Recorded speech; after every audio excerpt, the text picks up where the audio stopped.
朋友们，大家好啊！今天是2025年的3月28号，今天应该是星期五了啊。我看一下，这两天呢，我感冒了啊，所以就没有怎么更新。其实现在也是挺严重的，就这两天吃了一些药吧。但是我总觉得啊，好像做了这个频道以后，虽然也没有几个网友关注我啊，但感觉还是有一些经常来看我的网友，大家彼此之间还是会有一些感情啊。就有时候我几天不更新了，我也会想到大家。虽然啊，有的网友留言也很犀利，对吧？啊，但是我也不介意啊，因为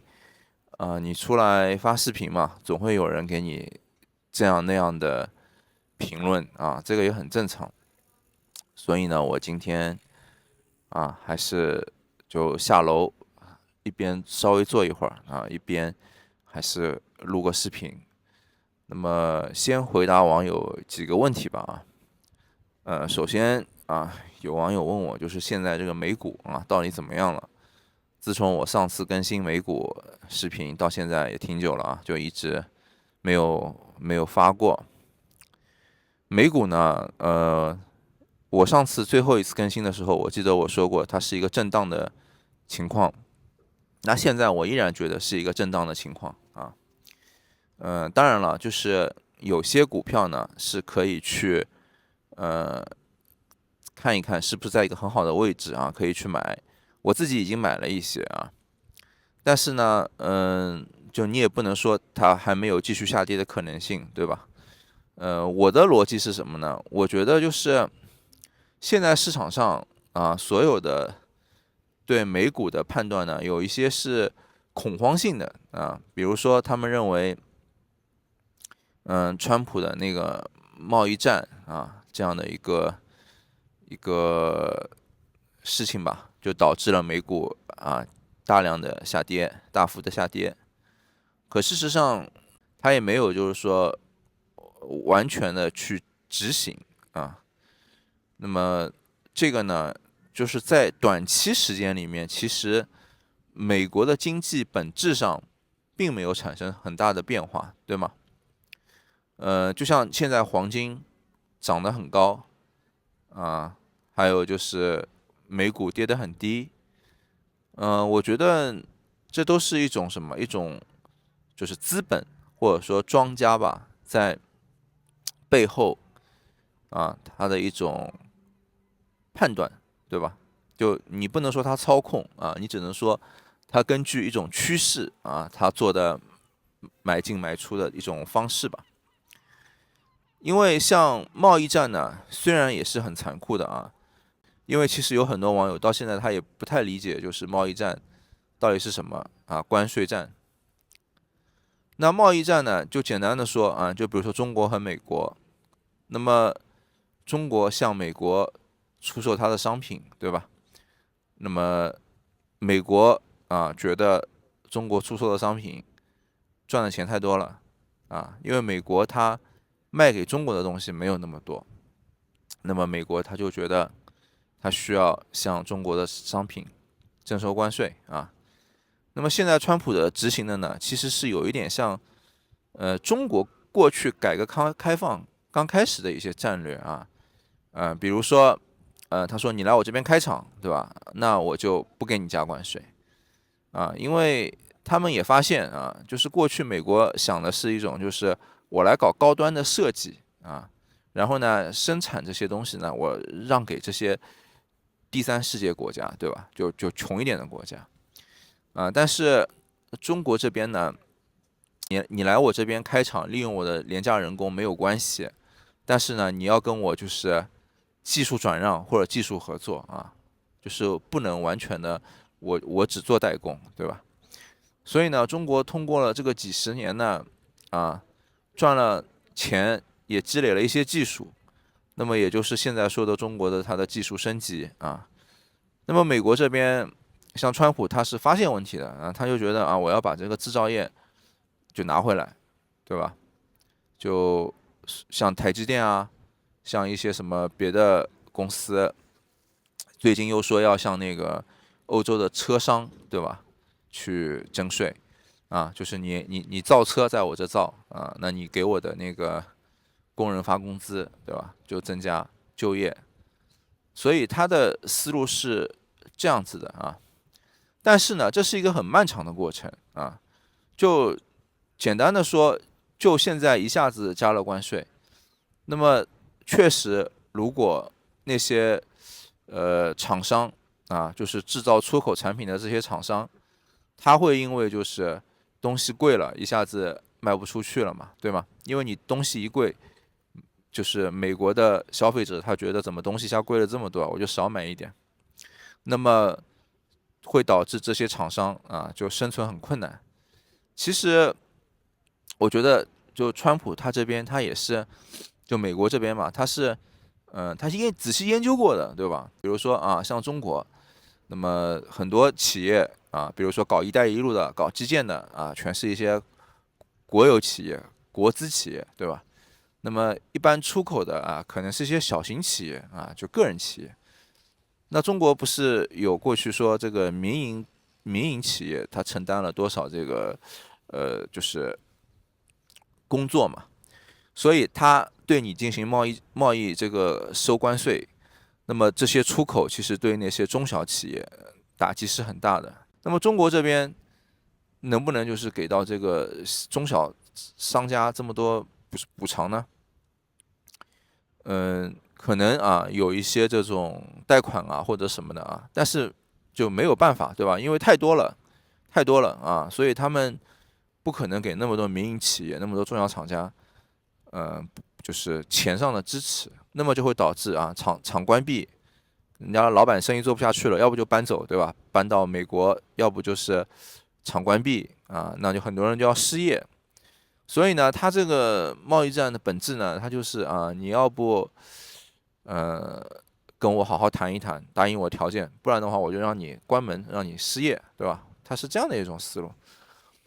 那么我们常说的啊，那让美国的消费者也会付出很多代价、很多损失啊。其实当然了，就是从生活品质上，或者说短期的来讲，它确实会有一些损失啊。本来啊，就是他可能购买一些东西，他稍微额外再付出一点，他也不会有特别特别大的就是难受的，对吧？因为他生活不会有什么很大的影响。就是你现在的问题是，如果那些厂全倒闭了，那生活就有影响，是吧？就你最基本的生活就会有影响。所以呢，我觉得就是他肯定啊，就是美国这边肯定也是做过很多的测算的，对吧？所以他就会推出这样的一种形式。但是这个本质上，对吧？它对美国现有的经济，就是说这几个月来讲，有什么很大的影响吗？其实没有，其实就是川普执政到现在啊这段时间，这几个月，其实在经济上本质上没有什么很大的变化，只是他提出了一会儿要这样，一会儿要那样，对吧？所以呢，就是现在的这种市场的下跌啊，应该来说不是那么的理性的啊，所以就是，如果有合适的，对吧？你可以看一下啊，好吧，这个是对那个股票，哇，这个一下就说了10分钟，黄金也是的啊，黄金也是的，就我还是维持我的观点，就是我觉得俄乌战争本身这件事情是目前它是有直观影响的啊，因为这个你必须得，要不就给钱，要不就给武器，给支援，对吧？这个是每天在战场上是有消耗的，是有损耗的，这个是一个实打实的付出。至于什么贸易战啊什么这些只是一些预期，而且他也有可能今天一会儿说这样，明天一会儿说那样，他一会儿就变掉了，你也不清楚，对吧？所以呢，这个我觉得只是一个股市下跌啊，它需要一些理由吧，我觉得啊，好吧，那不说股票了，不说股票了啊，再聊点别的。还有就是昨天啊，我发现一个很奇怪的事情，就是昨天晚上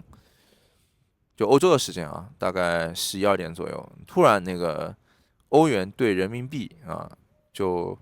一下子从就是1比7.8吧，一下子跳到1比8.1啊，我当时吓坏了，我想怎么回事，发生什么了是吧？后来今天早晨啊，我思考了一下，我觉得呢，就是如果贸易战这个事情真的像川普那样说那样去执行了，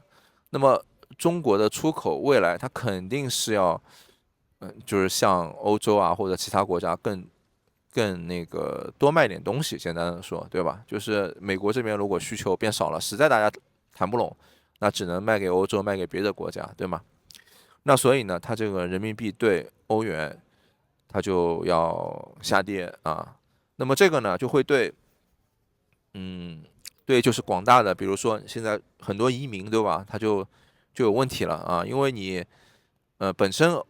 欧洲的物价就在涨，然后呢，如果人民币在贬值了，对吧？又没有从欧洲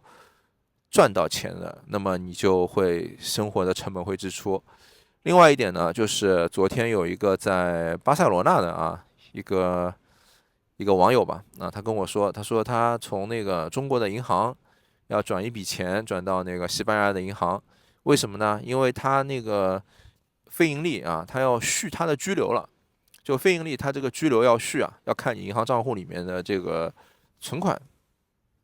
那么他的这个存款呢，哎呦，东西掉了。那么他的存款呢，就是他想就是再多一点就满足这个西班牙移民局的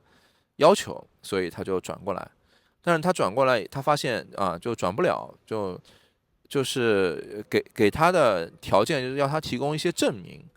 那么这个证明呢，一个就是说你要不就是你教育你学习一个就是你那个医疗什么的，还有旅游那对于像他这种就是退休养老的人群来讲，他肯定不学习对吧？那么他就是提交旅游呢，那我问他提交什么了，他跟我说他提交了那个租房的合同还有就是一些生活开销什么的。那么对方就银行这边是不认可为什么呢？因为就是这个现在他觉得就是要你呃机票出行单就是你住酒店的这些就预订单都不行，你要已经付了钱的。那么这个呢，他才满足那个旅游的条件这个并不是5万美元以外的额外的额度我们都知道，就每个人那个5万美元额度的外汇，对吧？那么这个它的额度是在5万美元以内的并不是额外的。所以呢，应该来说呢，就是外汇管制方面呢，现在也是更紧张了那我觉得这个可能也和就是贸易战或者说趋势有关系，对吧？因为国内如果经济不好的话，那肯定也希望就是大家在国内能够多消费就不要到海外去消费，对吧？因为毕竟如果很多东西出口了，那出口有难度，那他肯定想就是大家内销一点。这个也从就是现在国内有很多那种补贴就是买什么 iPad 呀，买什么手机买各种各样的东西，家电呢，他给你一些政府补贴。所以我在这边也提醒大家就是大家在续居留或者说搞非盈利什么，或者说海外的有一些居留需要就财产证明的，欧洲这边尤其就你现在要早点准备起来了一方面，我觉得这个外汇的管制肯定会越来越难的。另外一方面呢，就是最好昨天晚上那个欧元它是一个失误是个错误，不会就一直真的发展下去，对吧？但是谁也说不准，万一这个欧元真的涨到8.1以上呢，是吧？或者涨到9，这个谁也说不清楚，对吧？所以就是那还是就是早点做一些准备免得到时候就是碰到这样的问题就很尴尬，好吧？那今天就先聊到这里，谢谢大家。